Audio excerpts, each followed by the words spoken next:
Oui, ben voilà, je suis Paul Carpita. Mon premier film que j'ai réalisé, j'étais instituteur dans un quartier, les quartiers nord de Marseille, avec des enfants formidables. Et je suis resté 25 ans là, dans la même classe. Et on avait tout bousculé les normes et on faisait du cinéma. Et c'est ces films-là que j'ai fait avec mes élèves qu'on voit, notamment Les Lapins dans la tête. Voilà. Alors, je ne suis pas cinéaste. C'est drôle. Mais je dis que je ne suis pas cinéaste. Et les gens, ils sont étonnés. Ils disent, mais pourquoi tu dis ça? Puisque tu fais des films, les images bien cadrées, tout ça. Oui, c'est vrai. Mais moi, je me comprends. Je suis un fils de docker, un fils d'une poissonnière qui vendait des poissons dans les rues. Des gens très pauvres, avec un cœur gros comme ça, et qui m'ont aidé pour que j'ai une instruction, et qui m'ont un jour acheté une caméra. J'ai pu me servir de cette caméra. Vous voyez de quel côté j'ai tourné mes projecteurs, parce que avec mes parents, j'avais sous les yeux tous les jours toute une vie humiliée. Ma mère était parfaitement intelligente, elle aurait pu être professeure, n'importe quoi. Elle vendait du poisson, elle savait à peine lire. Et donc cette injustice-là, sociale, je veux la dénoncer dans mes films. Et voilà pourquoi je fais des films. Je suis un instituteur, fils de docker, qui se sert d'une caméra. Voilà. Maintenant, vous appelez ça cinéaste peut-être, mais moi, en fonction de ce qu'on dit de cinéaste, moi, je ne le suis pas. Voilà. On présente 15 cases de 6 lapins jus. 15 cases de 6 lapins. C'est compris. Le fermier livre au marché. Une première fois, 17 lapins. Une deuxième fois, 20 lapins.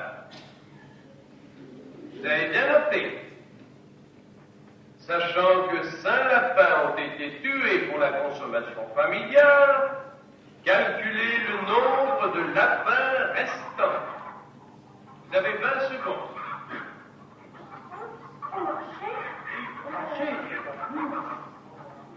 Mais il y en a un au fond. Non, il se cache, il a peur. Allez dehors. Allez, hop. Il ne veut pas sortir. Retournez à vos armoires. Bernard. Bernard, combien reste-t-il de lapins? Voilà, monsieur. Il en reste plus qu'un.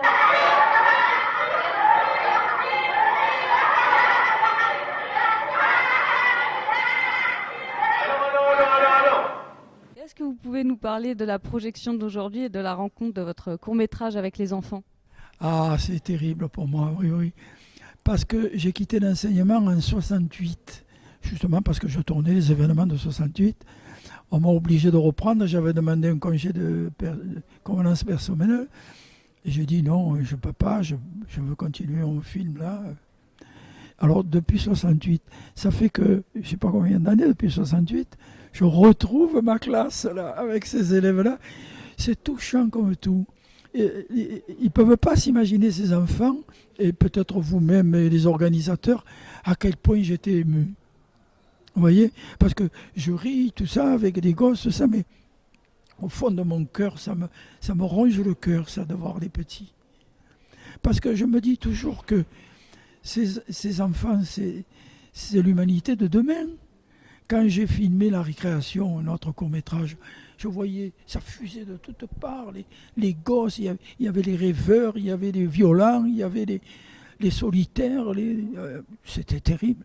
Et je voyais toute cette petite vie là en train de se développer, ça me touchait tout. Alors en classe, on en parlait de ça et je faisais tout de mon mieux pour qu'ils s'épanouissent chacun à leur vitesse. Me pencher sur un qui était dans une famille tellement modeste où on parlait pas, on parlait arabe chez lui à la maison et on leur demandait de faire un devoir, jamais dans la vie ils y arrivaient, tandis que l'autre, le fils d'un commerçant, lui, il avait toutes les aides. Alors, et si on dit c'est ma classe et qu'on les met tous sur le même plan, on est injuste envers ce pauvre. Alors moi j'essaie de voir. Voilà. Alors donc c'est ça être instituteur. Ce qui m'a le plus touché, c'est en fait quand il déchire son dessin parce qu'il brise un peu son rêve. Et ça m'a fait beaucoup de peine. Et vous êtes combien à avoir été touchés par le dessin déchiré comme ça? Eh oui. Ouais. Alors ça me touche d'autant plus que... Le plus rigolo que je trouvais, c'était avec les cochons. Et le plus beau, c'est quand ils faisaient des dessins, il y avait de l'amitié. De l'amitié? Oui, c'est vrai qu'il y a beaucoup d'amitié dans ce film. Il y a beaucoup de tendresse. Ben, moi, c'est la tête du petit de Bernard quand il rêvait. C'est sa tête qui me faisait rire. C'est moi quand à la plage, quand il est venu, il a la cloche. C'est quand ça sonne. C'est rigolo parce qu'elle n'a pas la cloche. Donc votre inspiration, c'est ce qui vous touche, vous personnellement et profondément.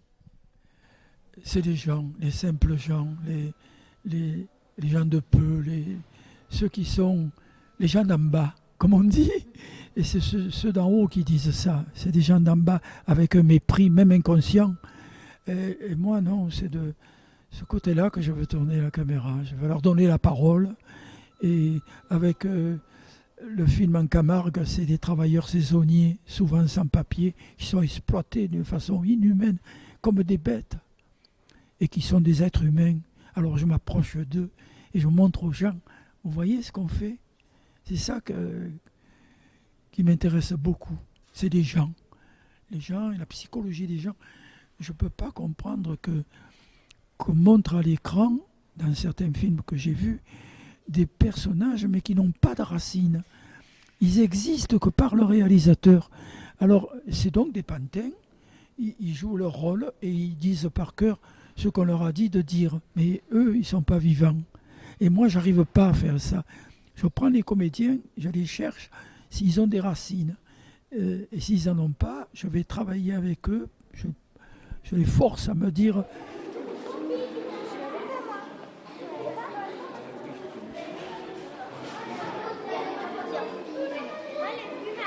Et par rapport au festival du court-métrage, festival tout court, qu'est-ce que vous pensez de ce genre C'est merveilleux ça. Mais vous savez, au tout début du tout court, et quand on avait appris que je faisais ces courts-métrages, ils m'ont invité. Et j'étais presque à l'inauguration d'un des premiers, là. Je ne sais pas si j'étais la peine à la tête ou quoi, mais... Ouais.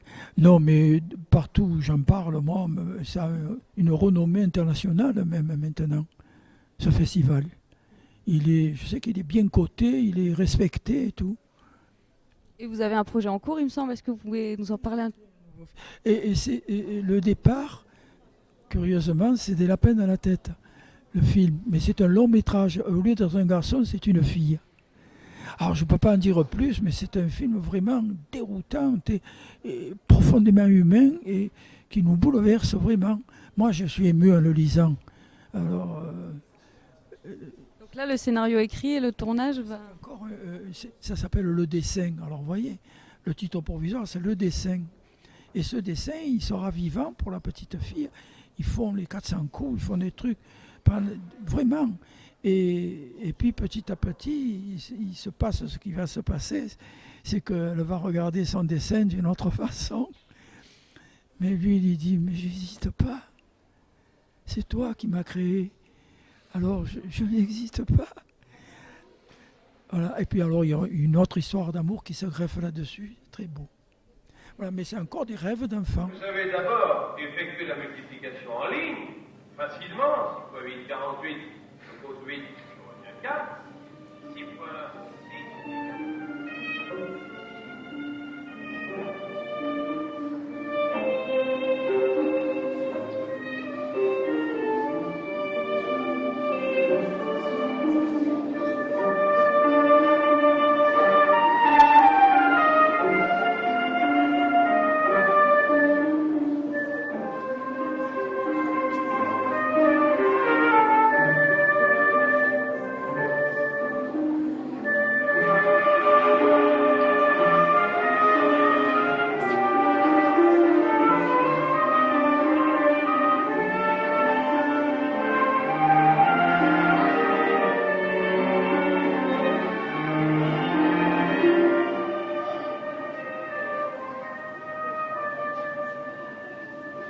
Comment avez-vous procédé? Dieu,